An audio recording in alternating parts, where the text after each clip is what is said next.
Hey there, Maureen Chana here, founder of the Mindsight Academy, neuro coach to executives, leaders, managers, entrepreneurs, and a neuro leadership trainer using insights from neuroscience to help you flourish and exceed expectations. Welcome back to episode 16 of the Lead to Excel podcast. This is a show designed to equip you with knowledge to enable you understand the science of how your brain works so that you can unlock your leadership potentials and have the tools to rewire your brain, because this will enable you to flourish and achieve high performance in every single area of your life. I am so thrilled to be with you today because we're looking at how leaders and managers can thrive in uncertainty. Your role as a leader or a manager is to get things done in your organization. That includes delivering results, managing people, and all this requires competence, rigorous discipline of management. But very importantly, you need to understand how to connect with people to be able to get the best out of them. You need to understand how to remain calm under pressure, in the midst of uncertainty, and when there is even chaos around you. So it's time now for you to grab your cup of coffee, put your feet up, and listen in. There's a common quote: nothing ventured, nothing gained. And this has an equal and opposite version which says, better safe than sorry. You might be asking which quote you should believe or adopt as a leader that really wants to push boundaries. Should you encourage your people to take chances and release the entrepreneurial spirit? The risk in this is that it could lead to missing targets, or as an entrepreneur, it could even result in losing a lot of money, business failure, and that feeling of drilling holes in the bottom of the ocean with abandon. Or should you be cautious, try to protect yourself, your team, your business, and even your children from all harm? But this could also mean grounding all aircrafts at the first whiff of volcanic ash. You know what I'm talking about. It's not easy to take risks when you're unsure what is going on and when you're pulled by your emotions to stay clear of these perceived threats. Many managers and leaders believe that their job is to be super confident, in charge, and in control.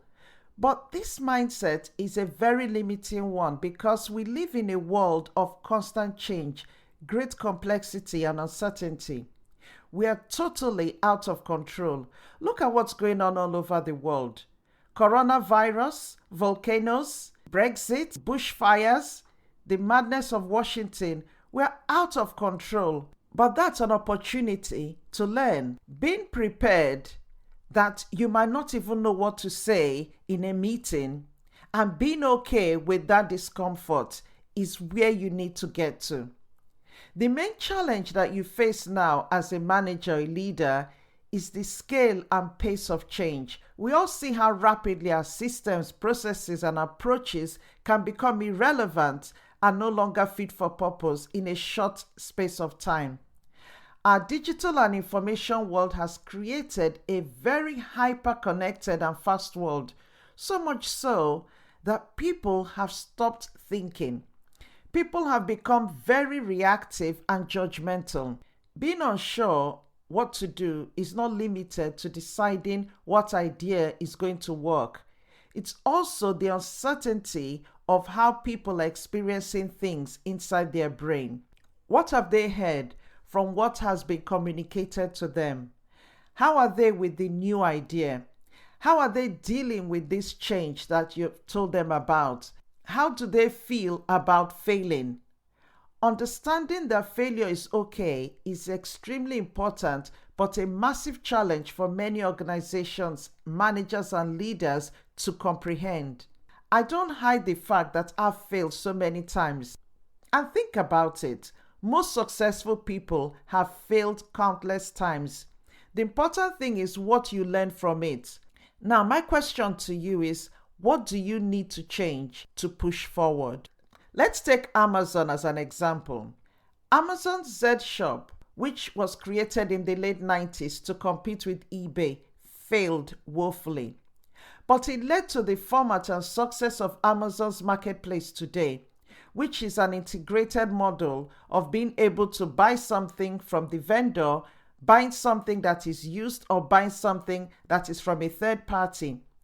About 50% of the retail activity on Amazon today occurs in the marketplace format, but it actually started with a failure. The whole point of taking risks is to learn to push through the discomfort of trying out new ideas to make life better. Your job as an executive or senior leader or anybody in life is to create a better workplace or life. In order to achieve this and deal with the discomfort of pushing through uncertainty, you have to know some key elements. Let's look at these. The first is that you need to be clear about your dreams or aspirations. Decide what your current situation is and what you want to achieve. Choose something that you want to improve. For example, it could be to analyze competitive requirements, customer needs, industry benchmarks. Maybe you want a different communication culture in your team or in your organization because people are not honest enough with each other. Maybe they resist giving each other feedback or they resist sharing information with each other. In this situation, what you want to build is a culture of collaboration where honest feedback is provided in a constructive way. Another example is it might even be choosing to go into a new market. Basically, your aspirations should be challenging but doable. Avoid aspirations or goals that are cautious because that won't create the pressure that you need to push limits.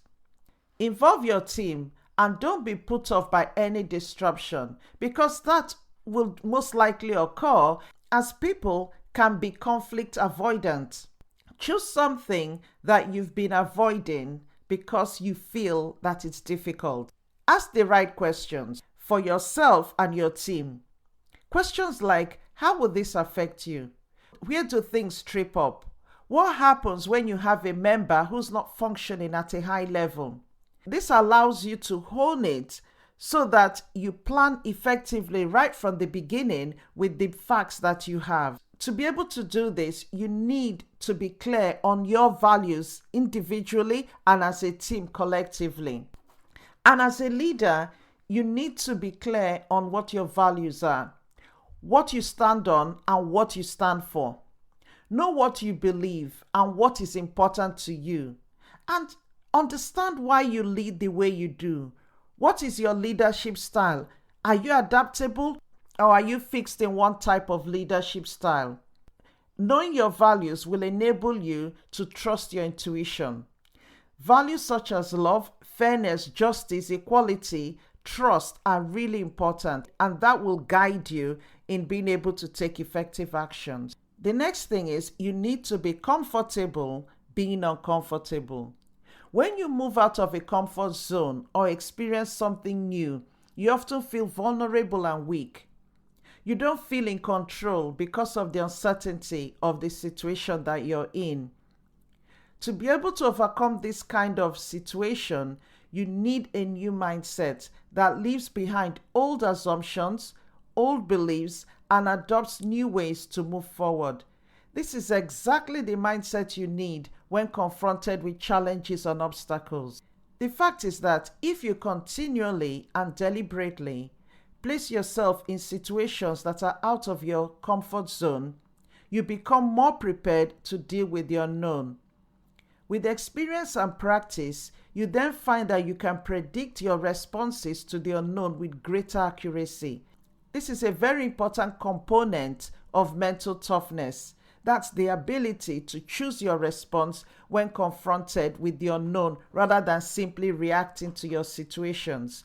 I go a lot more into this in my online masterclass, and I'm going to leave a link in the description. I learned an interesting lesson as a young teacher. When I started out on my teaching career, I felt a sense of assuredness about the education system and being in charge of a classroom.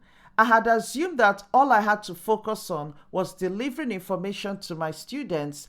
After all, I was a scientist. I lived and dreamt about microbiology. I had studied the text. I had practiced in research and hospital labs. But what I discovered was that the classroom was a hotbed of uncertainty. Whether I was a student that was displaying low-level disruption, or the massive differences and disparity in the students' knowledge, dealing with students' emotions, or sometimes dealing with very demanding and rude parents. And to crown it all, the sheer volume of work that I had to do outside the classroom was unbelievable. The fact is that the daily chores of life serves as a daily reminder of just how unpredictable life and leadership can be.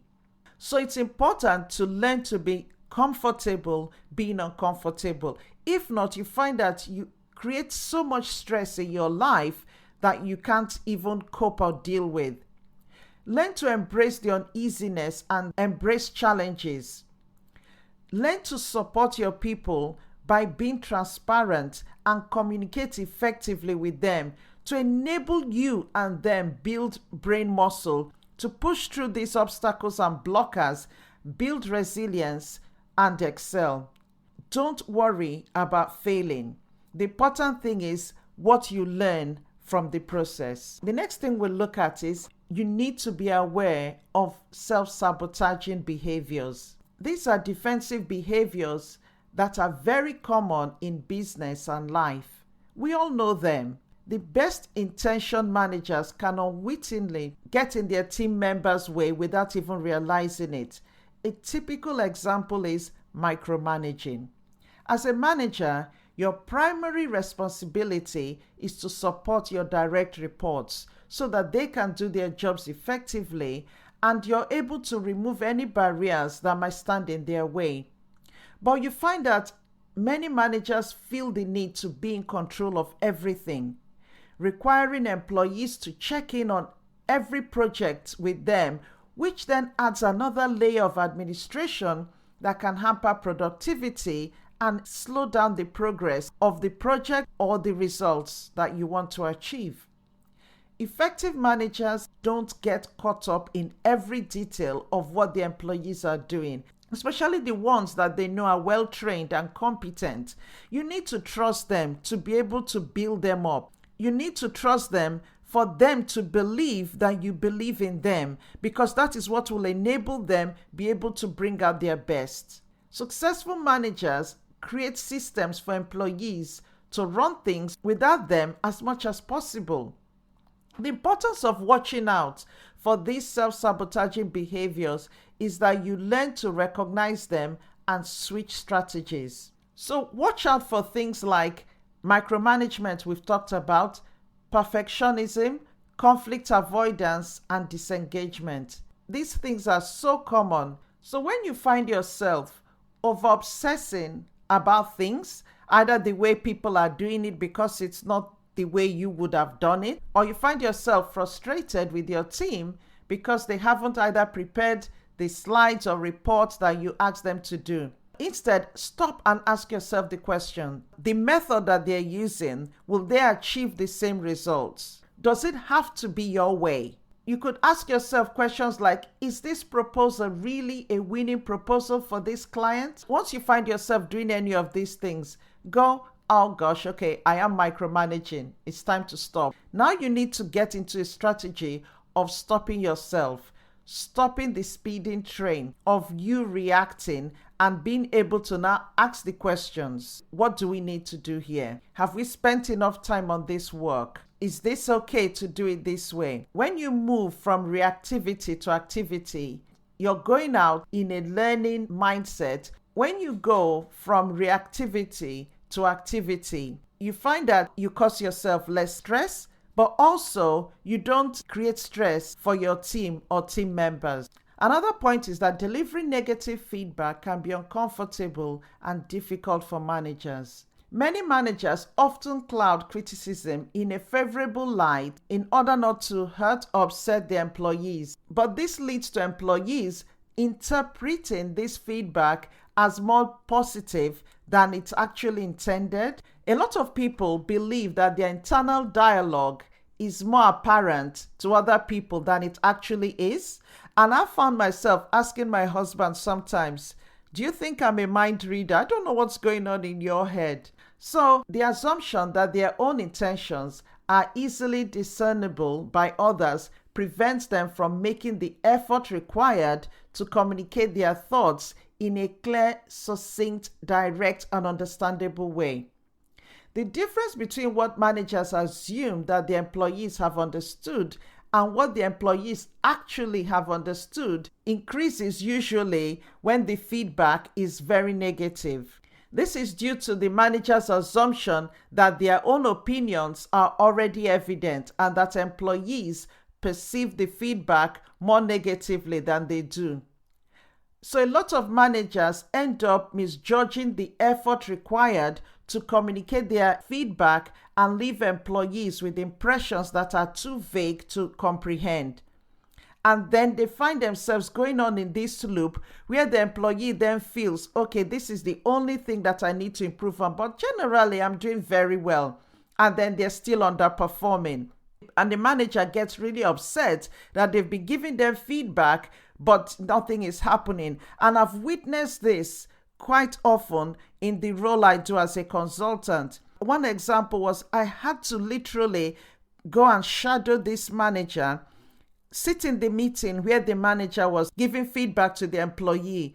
And the feedback that she gave to this team member was so diluted that the team member left that meeting feeling actually things are pretty good. So he had no reason to adjust things because what she had told him was so different from what was actually happening.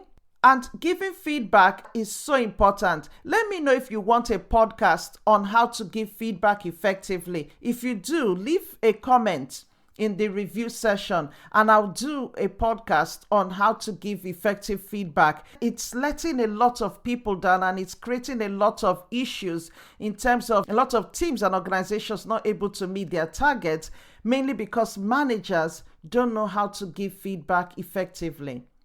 The next thing is to find purpose to help fuel your travel through the discomfort of the new idea that comes with the unknown.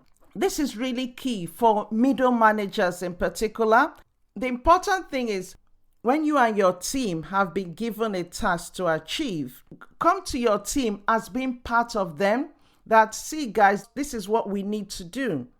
And as a team, decide on the best way to do it, to carry out that task. What is the motivation for you as a team to achieve this task? So look at it positively in terms of what's the benefit of doing it and what's the plan that we're going to have to do it. So it's having the goal and creating a plan together and not you coming to tell them what you want them to do, but doing it together because that will create the ownership and accountability as well. The fact is that we've all got to adapt to change. You can't fight off the future, so basically accept the rapid pace of change that is taking place in the world today. Layoffs will continue to happen, unexpected firings will occur, organizations will keep modifying and changing, job descriptions will change like a chameleon, and managers will come and go. The good news is that you can actually be a boost for your own success and for your team. Be confident for you and your team to take calculated risks. And if your current work situation is causing conflict, try a new approach or adjust your strategy. Avoid getting stuck in a rut because the usual approach is familiar, uncomfortable. And I always say that managers and leaders need to have entrepreneurial skills. Entrepreneurs generally are riskier decision makers than their managerial counterparts. Additionally, the type of decision making essential to the entrepreneurial process is possible to be taught and learned and enhanced by managers in corporates. Entrepreneurs represent an example of highly adaptive risk-taking behavior which can result in positive outcomes during stressful economic circumstances. It's that ability to make quick decisions under stress. And this can be learned by learning to understand when you're literally having an emotional hijack so that you put the brakes on your brain for you to then reactivate your cognitive thinking brain. I go into a lot more detail on this on my online course on emotional intelligence, and I'll leave the link at the bottom. So I hope you found this podcast valuable and informative. Thank you again for tuning in, and remember to subscribe to this podcast. If you haven't, make sure that you click on that subscribe button wherever you listen to this podcast, because once you subscribe, you will not miss an episode. So you can subscribe to the podcast on Apple Podcasts, on Spotify, on SoundCloud. You can even listen to it on YouTube. It's everywhere. So basically, find the most convenient place for yourself and subscribe. And if you've already subscribed, I'd love you to give me a review on iTunes to ensure that we can get this podcast out to more people. And also to let me know if you need me to talk about a specific topic that interests you. That's it for now, and I look forward to seeing you in the next episode. Do have a fantastic week.